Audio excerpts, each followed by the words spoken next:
మన ఇంటి ముందు వచ్చి డాన్స్ ఆడుతుంది అదే పని మనిషి. సారీ అమ్మగారు, కొద్దిగా లేట్ అయింది. ఇంట్లో పనులు అయిపోయా? ఇంట్లో పనులని నువ్వు కదా చేయాలి. అవును కదా. నేను స్నానం చేయాలి, పోయి గీజర్ అని చెప్పు. అలాగే అండి.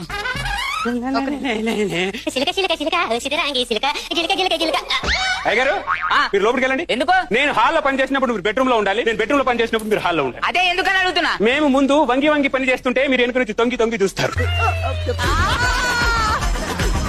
ఆయన నన్నే సరిగ్గా చూడడం, ఇంకా నిన్నేం చూస్తాడే? మిమ్మల్ని చూడలేక మమ్మల్ని చూస్తుంటారు.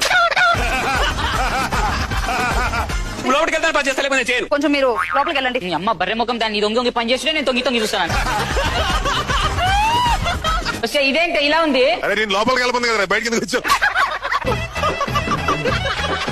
ఇదేంటి ఇట్లుంది? ఏమో నేను మాట్లాడినప్పుడు బాగానే ఉంది, ఈ రోజే కొంచెం తేడాగా ఉంది. కొంచెం తేడా కాదు, చాలా తేడాగా ఉంది అది.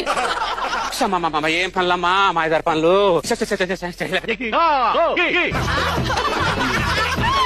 నువ్వేంటి నా పక్కన కూర్చున్నావు? పని చేసి నడుపు పడిపోయింది అయ్యగారు. నీకంతా నడుము పడిపోతే కింద కూర్చోాలి, నా పక్కన కాదు. హలో యజమాని గారు, రోజులు మారాయి. పని మనిషి కింద కూర్చోడాలు, చేతులు కట్టుకొని నిలబడ్డాలు ఆ రోజులు పోయాయి. ఏంటే ఇది? పని మనిషిని తెచ్చినావు, మన ఇద్దరికి మొగుని తెచ్చినావా? అంత కష్టపడితే కాఫీ పెట్టి ఇవ్వండి అతనికి, ఆవిడికి.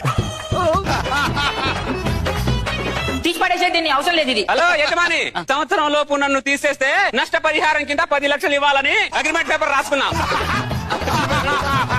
10 లక్షలు అగ్రిమెంట్